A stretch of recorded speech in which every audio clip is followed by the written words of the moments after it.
Last month, we took our youngest son to college, and since then, my wife Maggie has been pestering me to go to this resort for a week.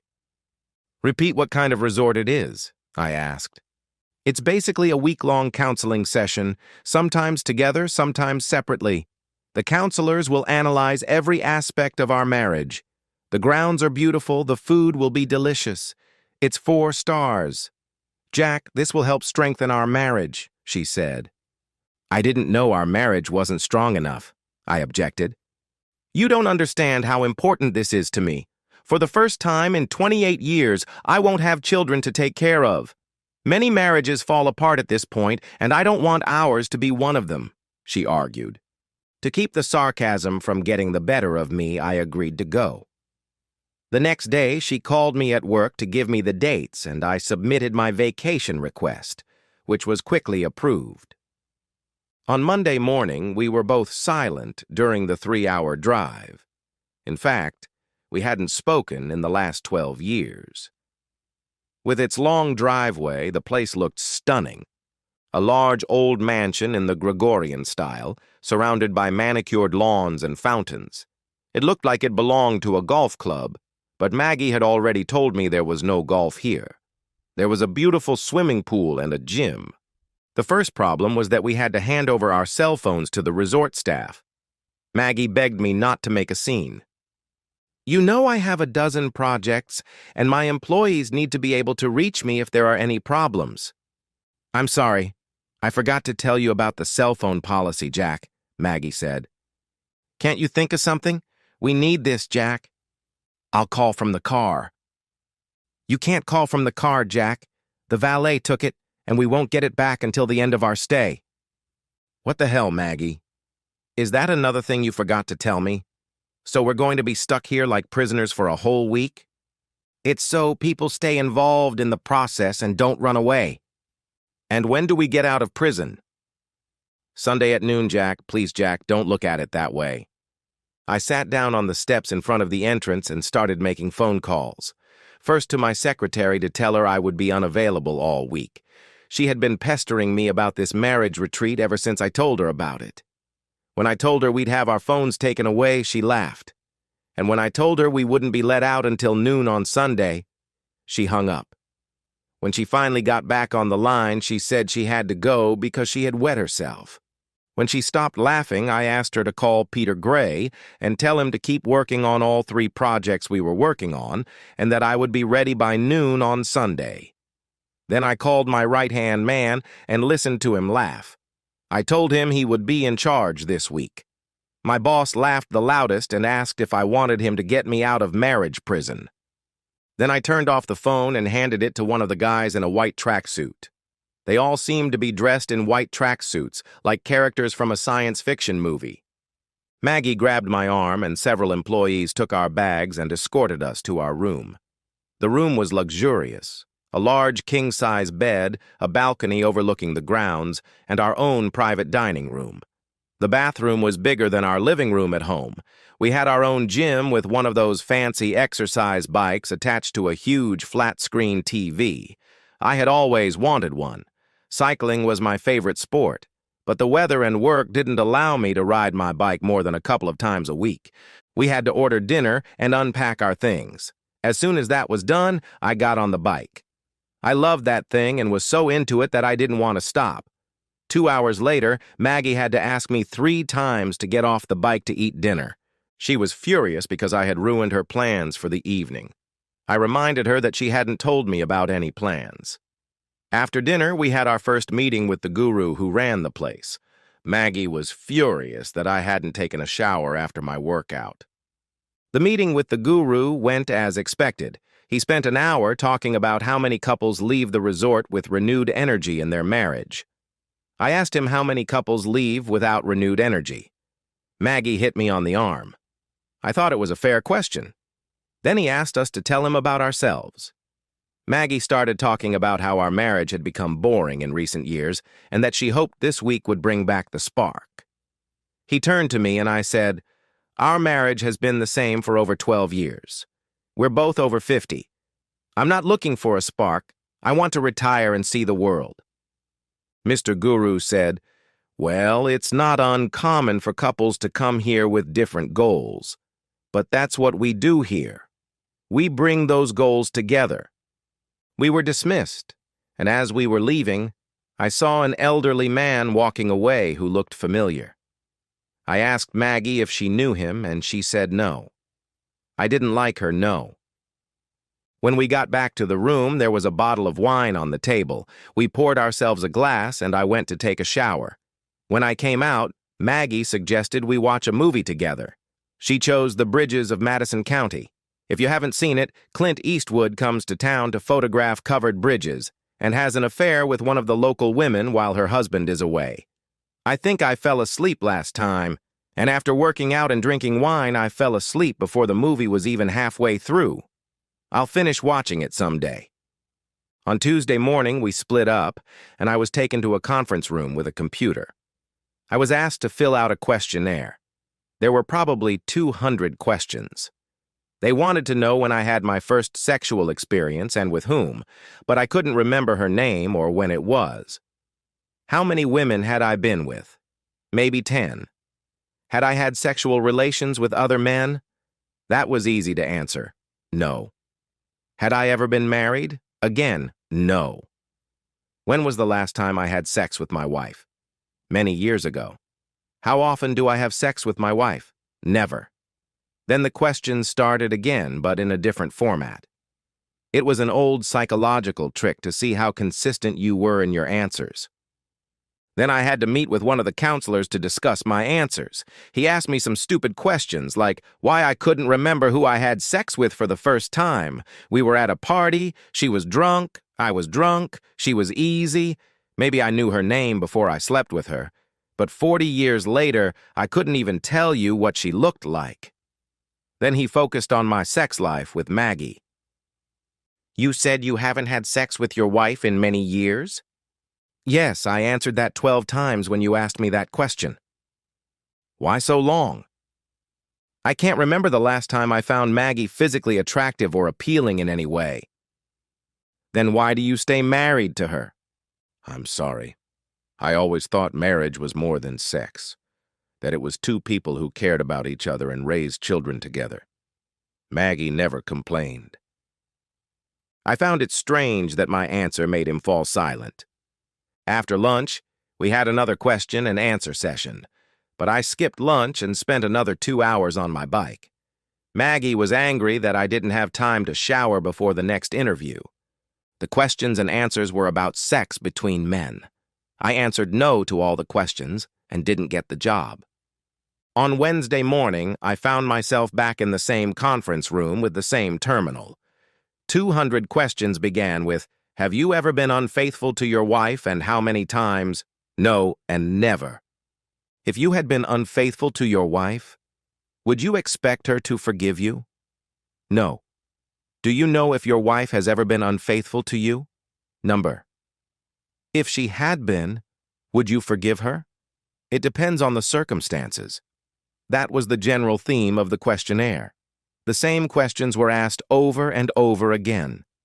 The interview began with the question, why have I never cheated on my wife? I'm sorry, I thought that would be a normal answer. You travel a lot for work, don't you? Have you ever been tempted to cheat on Maggie?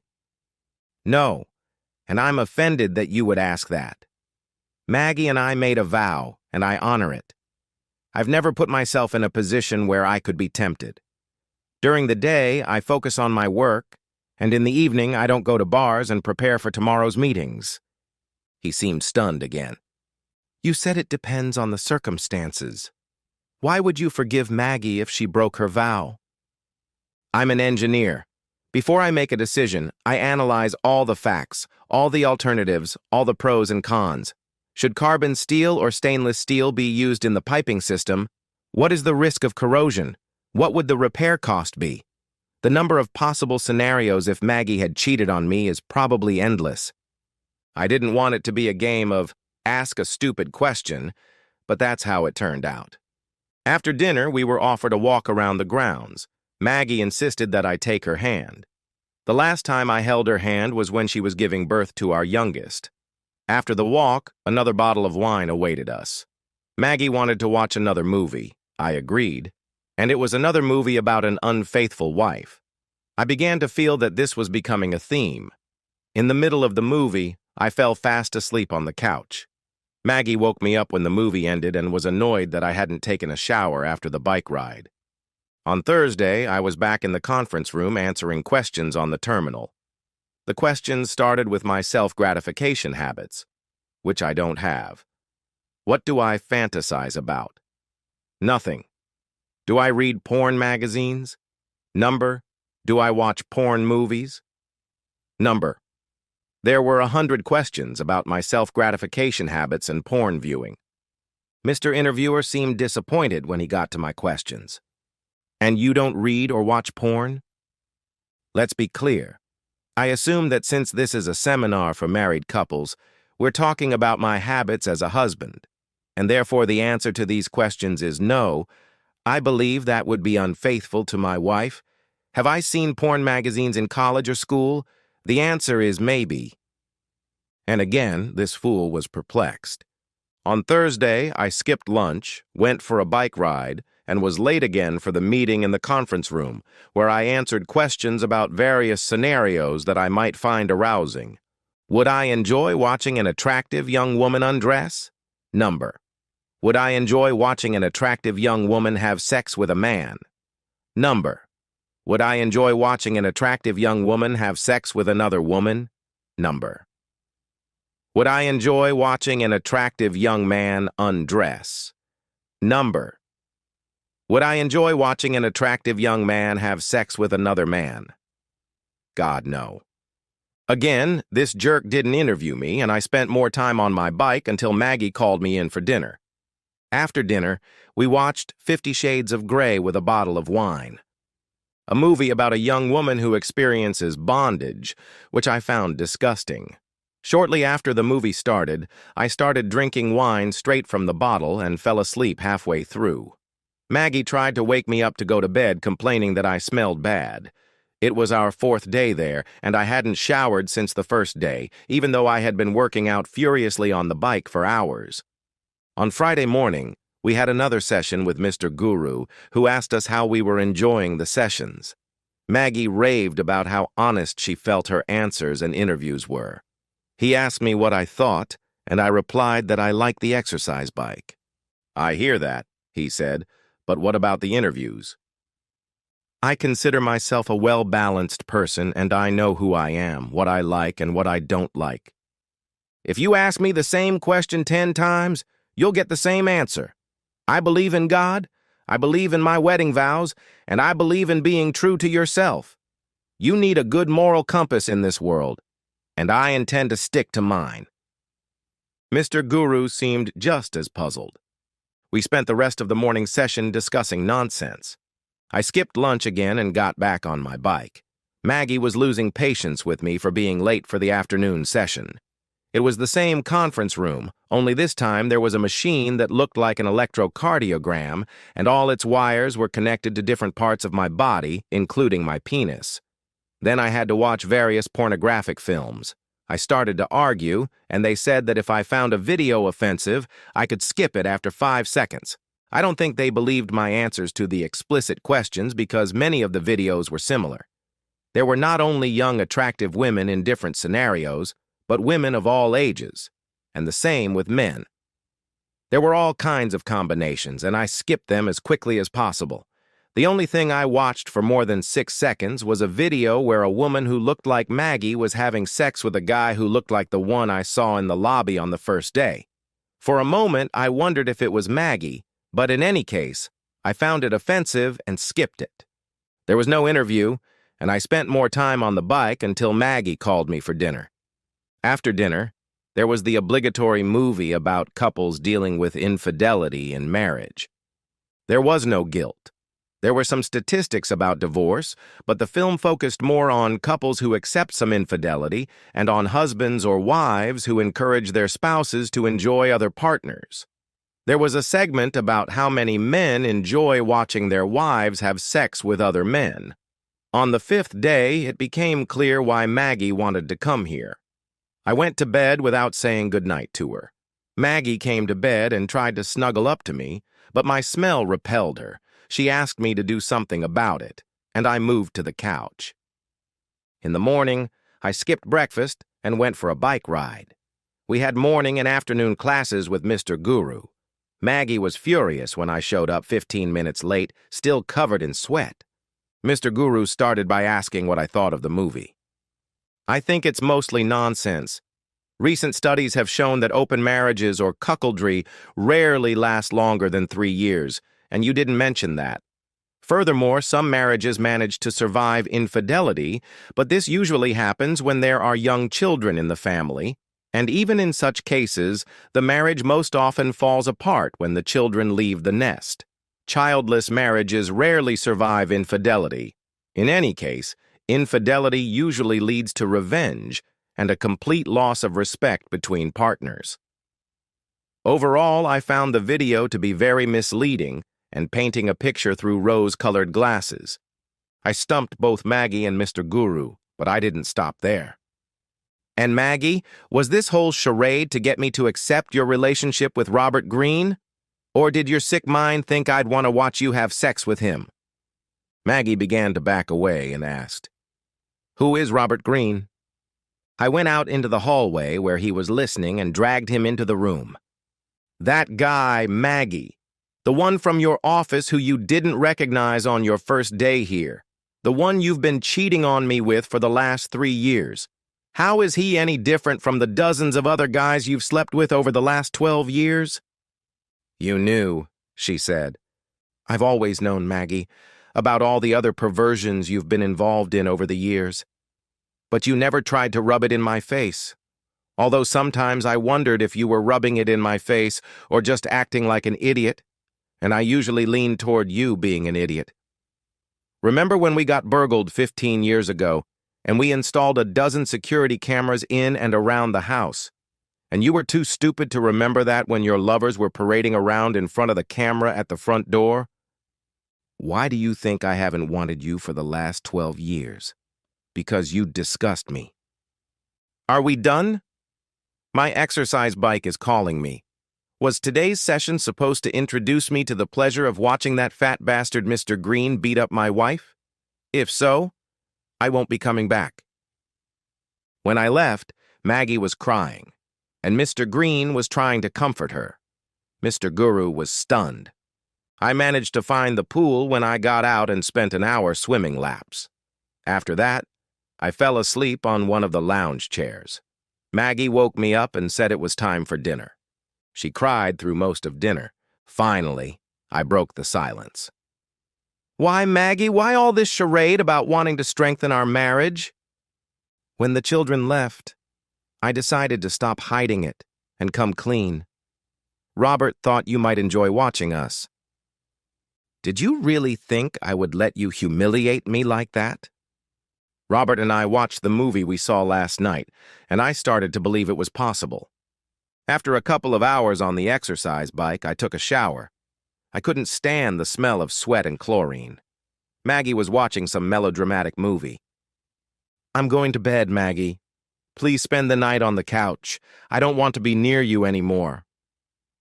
In the morning, I spent a couple of hours on the exercise bike, took a shower, and went to jail to be released. Maggie and I walked out, and there were several cars waiting in front of the stairs, including ours. A man and a woman approached us. "Maggie, this is Peter Gray, my divorce lawyer. I may have mentioned his name." Then a young woman approached us and said, "Maggie Smith, you have a court summons," and handed her a manila envelope. Peter said, "The top document is a divorce petition on the grounds of adultery. Since your husband was the sole owner of the house, you must vacate it within 30 days. The third document notifies you of your husband's lawsuit against Mr. Greene for alienation of family. The fourth document notifies you of your husband's lawsuit against your employer for breach of moral code. Mr. Greene's wife is currently being served with notice of these 2 lawsuits. I strongly recommend that you find a good lawyer." I didn't notice that poor old Robert Greene had followed us. He was 5 meters away from me when he started lunging at me with threats to kill me. I seemed to slow down as the fat old man lunged at me, and one of the guys who had come with Peter pulled out a stun gun and shot him. Green looked like a whale trying to get back into the water. The guy took out his badge, arrested Green for making terrorist threats, and started reading him his rights. Maggie looked like she was about to pass out. I handed her the car keys. "Take the car home, Maggie. It's yours. I'm going on a long trip." Maggie stood there in shock. "What am I going to tell the kids?" "I recommend you tell them the truth, because that's what I'm going to do." I picked up my suitcase and put it in the extra car Peter had brought. The waiter drove away with him. When the car pulled away, Maggie was still standing there, holding the envelope in one hand and the keys in the other. Finally, Mr. Guru walked her into the house. That evening, I had dinner with the children and explained to them that I was divorcing their mother. They had never been sure that she was cheating on me, but they had always felt uncomfortable with all the older men who showed up only when I was away on business trips. They knew about the cameras and thought that if something was wrong, I would find out. "I can't believe she didn't think about the cameras," said my youngest. "Says the boy who parked a barrel for his party under a camera when his mother went on a trip with her colleague." The hardest part was explaining the trip to the resort their mother had dragged me to. I gave them links to the resort and several critical pages describing what it was really like. I watched their faces turn to horror as they read the reviews. The older son was the first to close his phone and, turning to his brother and sister, said, "I don't know about you, but she's dead to me. It's one thing to cheat on your father, which I don't think I can ever forgive her for, but to think that you want to watch some guy have fun with her? Does she even know you?" His brother and sister quickly agreed with him. Epilogue. My stay at the resort hotel was part of my divorce filing and therefore public information. Due to the negative publicity, the resort was forced to close and was sold at public auction. Sarah Green, Robert's wife, divorced him, and the hospital fired him. Without a job, the bank took the house for debt. Through my lawyer, I arranged for her to live in my house. I felt sorry for her, another innocent victim of my wife's stupidity, and I had no intention of living there again. My children kept their promise not to let their mother into their lives. I couldn't be there for every Christmas, Thanksgiving, or birthday, but if I was in the States, I made sure to visit. Knowing she wouldn't be there made it easier for me. When my grandchildren came along, I lost interest in traveling. Green's ex-wife, Sarah, began insisting that I stay in the old house and threatened to leave if I didn't agree. I moved into the guest room. She's a beautiful woman, and maybe someday when I stop hating Maggie, I'll give her a chance. The only time we saw Maggie was at my youngest son's graduation ceremony. She didn't approach any of us. She just kind of hovered on the sidelines and disappeared as soon as the ceremony was over. I never tried to contact her. Maybe a few months later, I was sleeping in the guest room when Sarah climbed into bed with me. "We can't spend the rest of our lives hating Jack. Now hold me, please." I can say that Sarah spent the rest of her nights in my bed, and it's not appropriate to discuss everything that happened there. I will add that my children, their spouses, and grandchildren welcomed her warmly. She caught her husband with his mistress twice and didn't want to have children with him. My children filled that void, and Sarah easily slipped into the role of the loving grandmother that Maggie had left behind.